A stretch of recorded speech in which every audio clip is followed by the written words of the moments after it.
To the Money Show, the show where your wallet gets smarter and your future gets better. I'm Kavita Thapliyal, and whether you're saving your first dollar, paying down debt, or building your investment empire, we've got the real talk, real experts, their tips and financial tools for you in order to take control of your money and live life on your terms.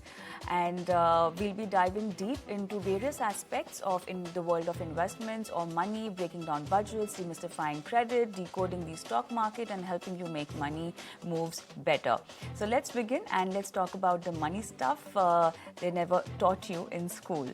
And just in case you want to send across your portfolio queries, because this show not only talk about various investment strategies, we also guide you towards having the right kind of approach as per your financial goals. So just in case you want to get a checkup about your portfolio, on your portfolio by our experts, you can send across your queries on our WhatsApp number and email ID that's flashing on the screen. And let's begin. And today we'll be talking about NRI planning retirement in India and how has it changed over the years and what are the things that they need to consider right now. I have with me Dilshad Billimoria, who will be guiding more. Dilshad, hi, good evening. Welcome to the show. Hi, good evening. Thanks for having me. So I think over the years, NRI is coming back to India. What are the statistics talking or revealing us? Any new trend? If we want to just start off the discussion on this note, because they definitely have to re-strategize their existing investments in India. And on top of that, if a trend where we are looking at NRIs coming back to India, if it has increased, this is a new playbook or a new turn in the NRI closeness to India that we are talking about. Yes, definitely. I think there is definitely a call back at home. So it could either be to be with aging parents or for cultural reasons, or sometimes the children are in India and the parents are overseas, and therefore the parents want to come back. Or it could be for estate matters or property matters that have long been forgotten and need to be taken care of. We have seen a lot of NRIs who have come back primarily to be with their parents and kind of take care of them in the last leg of their life.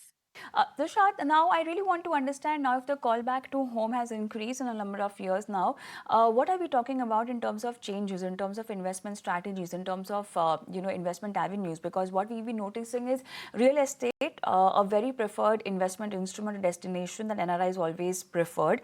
But having said that, if they're coming back home, how are we looking at re-strategizing their investment strategy or the investment portfolio? Right. So there's a lot of considerations, especially because here there are cross-border issues, right? Right. Typically, if a client is coming back from the US, they typically need to ensure that what is the status when they come back. So until now, they were an NRI. And when they, land on Indian soil, again, the timing of when they come back matters a lot. So the RNOR status steps into effect. And that typically has a lot of benefits attached to it. So, for example, the global income of such individuals who are RNOR status is not taxed when they are in India. And otherwise, if they were NRIs, it would have to be taxed and declared as global income in Indian income tax authorities.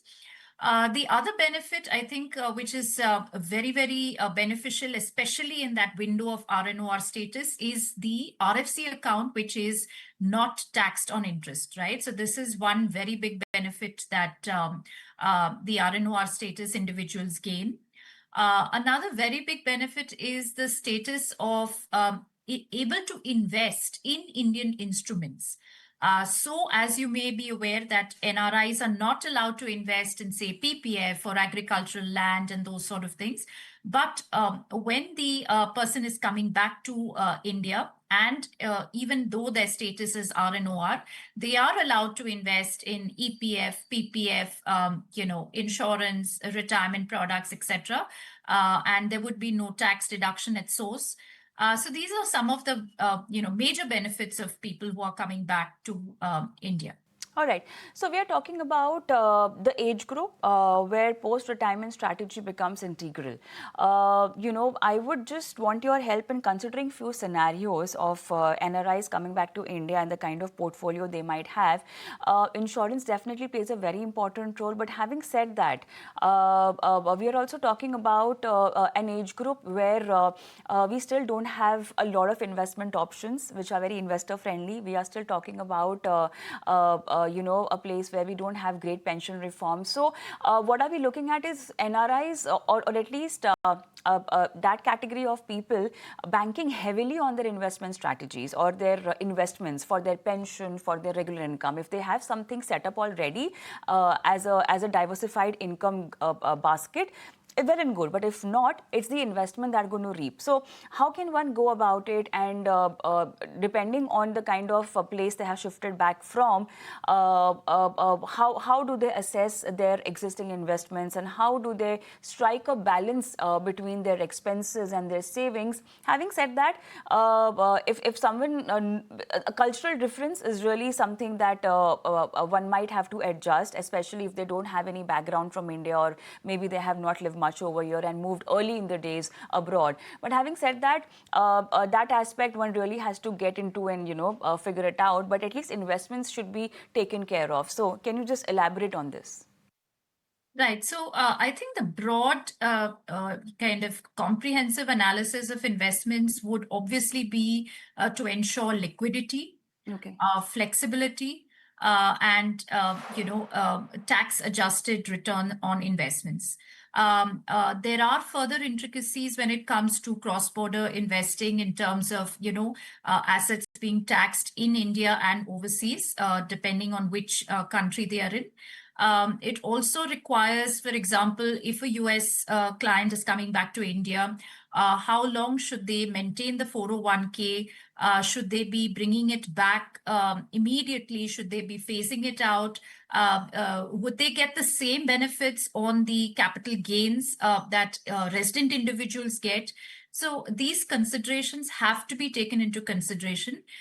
Besides that, there would be other assets, right? For example, the Vanguard or Fidelity or 5 to 9 plans that they might be holding in the US. So I think a careful analysis of one, which assets to bring, when to bring, very importantly, considering the tax implications of state and central taxes. And also, how would that merge into their kind of,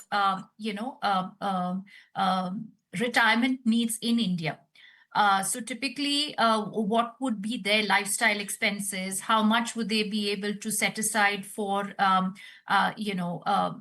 their household, or if they had to redo a house, etc. So there are so many considerations that have to be taken into case, depending on the particular point that or the case that we are working with. I just wanted to understand. So the taxation part, one needs to take into account the savings, the earning. What about having the real estate investments as option? If someone is heavily tilted on that front, do you think it's time for them to reallocate or revamp their investments? So typically, people who have lived overseas for a long time may or may not have. Yes, some of them do have, especially in their hometowns, etc. They do have a lot of investments in their hometown towards real estate. But there are individuals who are typically just having their own home and they need to redo it up, or they haven't even come back with a house, and they need to makeshift arrangements in the interim, or look for rental, and then or they might have their ancestral home which their parents are living in, and they would like to kind of redo the whole place and stay with them. So there are again different scenarios. Typically, I've noticed that some of the people who are in their hometown, they've accumulated a lot of kind of plots, and properties and those sort of things. There is a lot of cleanup. There is a lot of kind of legal hassles that they may have encountered, and that would require, the expert advice of a lawyer to kind of sort that out. But like you rightly said, I think real estate being heavy is not a good thing, especially when they want to retire and they would want to, kind of rely on income which is tax efficient. So we know that rental incomes today do not really give more than 3 to 3.5% rate of return, right? So, which is those, or what are those best kind of investment options or strategies that would work in their interest? Also, what happens to the NRE and NRO account, so one needs to really have this account to invest in India, etc., have their financials over here. But then now, since you've come back home, what should be your formalities in maybe changing this aspect of your investments? Yeah. So I think that's an important point. The moment they land on Indian soil, it's important to inform the income tax authorities, the banks, that their status, I mean, as per FEMA, their status would have become a resident individual. So they need to update their NRE, NRO accounts to resident individual RI accounts. If, however, they are holding FDs, they can continue to hold those in RFC or NRE deposits until maturity. But it's important that they need to update the status with the bank. If they are holding mutual funds, other investment assets which they've accumulated while living overseas, I think it's very important to ensure that the KYC update of these instruments is done immediately on returning to India, because they will benefit in various ways of tax and liquidity and investable options that are available to them. All right, I think that really sums up the topic of discussion today, and a few very important aspects that NRI need to really factor in when coming back to the Indian soil or coming back home. Having said that, continuing your investments are a very important aspect of your retired life, and having a diversified income portfolio really helps in that case as well. Thank you so much, Dilshad, for being on the show and helping our viewers with this today. Thanks. Thanks, Kavita. All right, time for a quick break, but then post that we'll be joined by Pankaj Mittal, who will be answering your portfolio queries.